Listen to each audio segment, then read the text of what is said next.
BN construction and supplier নামেই যাৰ পৰিচয়।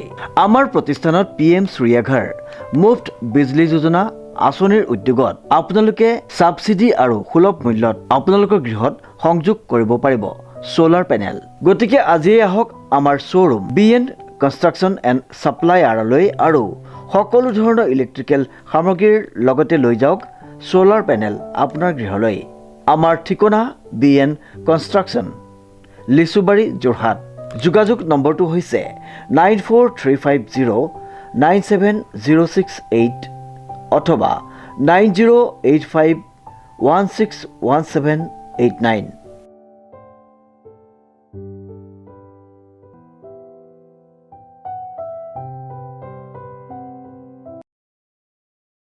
নমস্কাৰ, নিউজ নাওৰ ষ্টুডিঅ'ত মই শ্ৰীমন্ত মাধৱ বৰুৱা। চাওঁ হওক কি আছে আজি আমাৰ সংবাদ। কৈলাশধামত পৰিণত যোৰহাটৰ ঐতিহাসিক গৰখীয়া দৌল, চাৰিঙীয়া আৰু ঢেকৰগনাতো পালন মহাশিৱৰাত্ৰি। নিউজ নাওৰ এক ৰিপৰ্ট। কৈলাশধামত পৰিণত যোৰহাটৰ ঐতিহাসিক গৰখীয়া দৌল, চাৰিঙীয়া আৰু ঢেকৰগনাতো পালন কৰা হয় শ্ৰী শ্ৰী মহাশিৱৰাত্ৰি। হয়, ক্ষণে ৰুদ্ৰ, ক্ষণে শান্ত, ক্ষণে তাণ্ডৱ, ক্ষণে বান্ধৱ।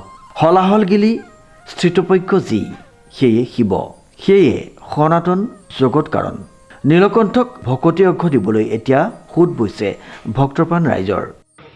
জলেশ্বৰ সাৰ্বজনীন শিৱ মন্দিৰত আজি 2012 চনত প্ৰতিষ্ঠিত কৰা হ'ল। তাৰপিছত আমি প্ৰতি বছৰে শিৱৰাত্ৰিৰ কাৰ্যসূচীভাগ পালন কৰি আহিছিলোঁ। এই বছৰো আমি প্ৰকৃততে এদিনীয়া কাৰ্যসূচী আজি শিৱৰাত্ৰিভাগ আয়োজন কৰিছিলোঁ।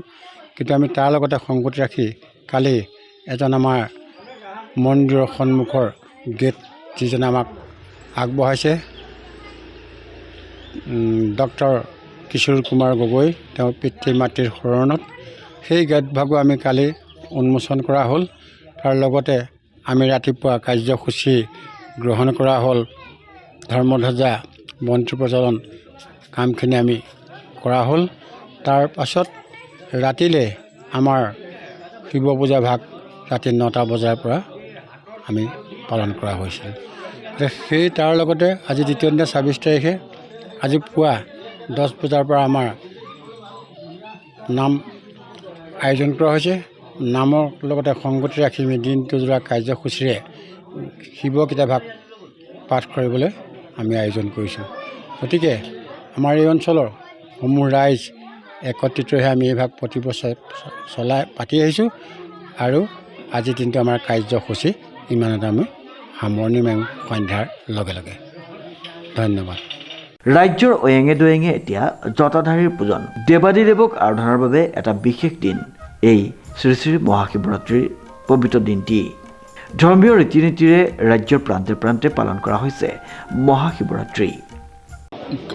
গৰখীয়া দৌল শ্ৰী শ্ৰী শিৱ মন্দিৰত 1953 চনৰ পৰাই শিৱৰাত্ৰি উৎসৱ পালন কৰা হৈ আহিছে আৰু এই বছৰো এই 3 দিনীয়া হিচাপত এই অনুষ্ঠানটো পালন কৰিবলৈ ৰাইজ আগবাঢ়ি আহিছে। কালি এদিন গৈছে আৰু বাকী আৰু আজিৰ পৰা আৰু কাইলৈ এদিন 3 দিনকৈ আমি এই উৎসৱ পালন কৰা হয় আৰু ৰাইজৰ সমাগম যথেষ্ট হয়। ৰাইজৰ শ্ৰদ্ধা ভক্তি আমি যথেষ্ট পাওঁ আৰু ৰাইজৰ সহায় সহযোগ পাইছোঁ আৰু আমি দেখিছোঁ হয়তো যোৱা বছৰতকৈ এই বছৰ হয়তো আমাৰ কিছু আমি ৰাইজৰ পৰা বেছিকৈ সহায় পাম বুলিয়েই মনতে ভাবি পেলাই কৰ্ম কৰিছোঁ আৰু সেইধৰণে সহায় পাইছোঁ।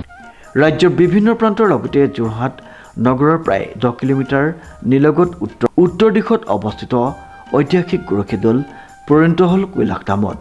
পুৱাৰে পৰা অগণন ভক্তৰ সমাগমত উখল মাখল পৰিৱেশ সৃষ্টি হয় অঞ্চলটোত। 3 দিনীয়া কাৰ্যসূচীৰে আয়োজিত শিৱৰাত্ৰি উৎসৱৰ দ্বিতীয় দিনা ধূপ ধূনাৰ গোন্ধত আমোল মোলাই পৰিল চৌদিশ। জয়তে মই দেখিছে জটাধাৰী শিৱ মন্দিৰৰ তৰফৰ পৰাই মহাশিৱৰাত্ৰি আজি এই শুভ দিনত আপোনালোকক অসমবাসীৰ সমূহ ৰাইজলৈ জনাইছোঁ অশেষ শুভকামনা। আমি মন্দিৰভাগি দেখিছে আমাৰ 2013 চনত প্ৰতিষ্ঠা হয় জটাধাৰী শিৱ মন্দিৰ। এইকাৰণে নামাকৰণ কৰা হৈছিলে। গোটেই জটাৰে যি আবৃত্ত সেই পৰিৱেশৰ লগত খাপ খুৱাই মন্দিৰভাগৰ নামাকৰণ কৰা হৈছে জটাধাৰী মন্দিৰ। এই জটাধাৰী মন্দিৰৰ ইতিবৃত্তি আপোনালোকে হয়তো আমাৰ জানিব পাৰিছে। খুব কম দিনৰ ভিতৰত এই মন্দিৰভাগে এতিয়া প্ৰাণ পাই উঠিছে আৰু এইবাৰ এই মহাৰাতি শিৱৰাত্ৰি ভাগ আমাৰ ওপৰত যিহেতু আমাৰ মন্দিৰভাগ সম্পূৰ্ণ কৰিব পৰা নগ'লে সেয়েহে আমি এই শিৱৰাত্ৰি ভাগ এইবাৰ এইধৰণে এদিনীয়া কাৰ্যসূচীৰে উদযাপন কৰিছোঁ। আজিৰ দিনত দিনজোৰা কাৰ্যসূচীৰে শ্ৰী শ্ৰী শিৱগীতাৰ অহৰত্ব পাঠ হ'ব। শিৱগীতা পাঠৰ পাছতে সন্ধ্যা হোৱাৰ লগে লগে আমাৰ আজি মহাশিৱৰাত্ৰিৰ পূজাভাগ হ'ব। পূজাৰ পাছতে আমাৰ এই স্থানীয় যুৱক যুৱতীসকলৰ দ্বাৰা আই মাতৃসকলৰ দ্বাৰা দিহানাম শ্ৰৱণ কীৰ্তন হ'ব। ধন্যবাদ। প্ৰতিগৰাকী ভক্তই মনোবাঞ্ছা পূৰণৰ অৰ্থে ধূপ নৈবেদ্য আগবঢ়াই সেৱা লয়। ইফালে ঢেকৰগাৰা বিজুলী চুকৰ সাৰ্বজনীন শিৱ মন্দিৰতো দিনজোৰা কাৰ্যসূচীৰে অনুষ্ঠিত কৰা হয় শ্ৰী শ্ৰী মহাশিৱৰাত্ৰি। এই অনুষ্ঠানত অঞ্চলটোৰ ৰাজ্যৰ লগতে কেইবাজনো বিশিষ্ট ব্যক্তিয়ে অংশগ্ৰহণ কৰে। তদুপৰি পশ্চিম যোৰহাটৰ বুধবৰীয়া বজাৰ তিনিআলিৰ জটাধাৰী শিৱ মন্দিৰতো দিনজোৰা কাৰ্যসূচীৰে অনুষ্ঠিত হয় মহাশিৱৰাত্ৰি। এই উপলক্ষে মন্দিৰত শিৱগীতা পাঠ কৰা হয়। উক্ত অনুষ্ঠানত স্থানীয় ভক্তপ্ৰাণ ৰাইজৰ উপস্থিতি বাৰুকৈ পৰিলক্ষিত হয়। যোৱাকালিৰ পৰা আৰম্ভ হৈছে। যোৱাকালি খেল ধেমালি হ'ল আৰু আমাৰ নৃত্য পূজা হ'ল আৰু নাম হ'ল। ৰাতিকে তেনেকৈ ভাওনা হৈছে 3 দিন। আমাৰ 3দিনীয়া এই অনুষ্ঠানটো তিনিদিনীয়াকৈ অনুষ্ঠিত হয়। যোৱাকালি আৰু প্ৰত্যেক দিনাই আমাৰ একোখনকৈ ভাওনা অনুষ্ঠিত হয় ৰাতি। আৰু যোৱাকালি ইতিমধ্যে ভাওনা প্ৰদৰ্শিত হৈ গৈছে আৰু বাল্যভোজন দিনটোত বাল্যভোজন 3 দিনেই আছে। আৰু আজি এতিয়া পূজা আৰম্ভ হৈছে, শিৱ পূজা আৰম্ভ হৈছে আৰু চতুৰ্থ প্ৰহৰৰ পূজা ৰাতি 2:30 বজাত শেষ হ'ব।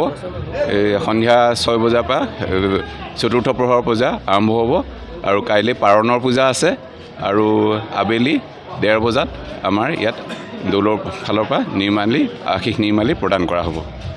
ইমানেই। 3 দিনত 3খন ভাওনা অনুষ্ঠিত হৈছে। কালি কৰিলে শিশু ভাওনা, এইখন আমাৰ ঢলাজান যোৰহাট ঢলাজানৰ পৰা কৰিলে। আজি আছে আমাৰ স্থানীয় আমাৰ যুৱকসকলৰ, আজি হ'ব মৎস্যৱতাৰ আৰু কালিলৈ এখন আছে। কাইলৈ হ'ল সিন্ধুমুনি অভিশাপ আৰু দশৰথৰ অহংকাৰ দৰ্প বুলি আছে দেই।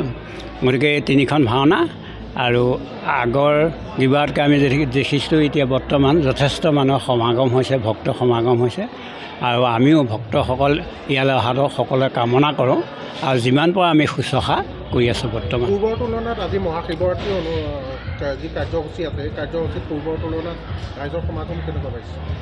পূৰ্বৰ তুলনাত ৰাইজৰ সমাগম আমি ঠিকেই পাইছোঁ। বৰ্তমান আমাৰ এইটো যি 4 প্ৰহৰ পূজাটো প্ৰায় 9টামান বজাৰ পৰা মিলিছে, তেতিয়াৰ পৰাহে আমি মানুহৰ সমাগমটো বেছি পাইছোঁ আৰু এতিয়া সম্পূৰ্ণ ভক্তসকলে ভৰি পৰিছেহি আমাৰ ইয়াত আহি। যোৰহাটৰ পৰা প্ৰশান্ত গায়নৰ ৰিপৰ্ট, নিউজ নাও।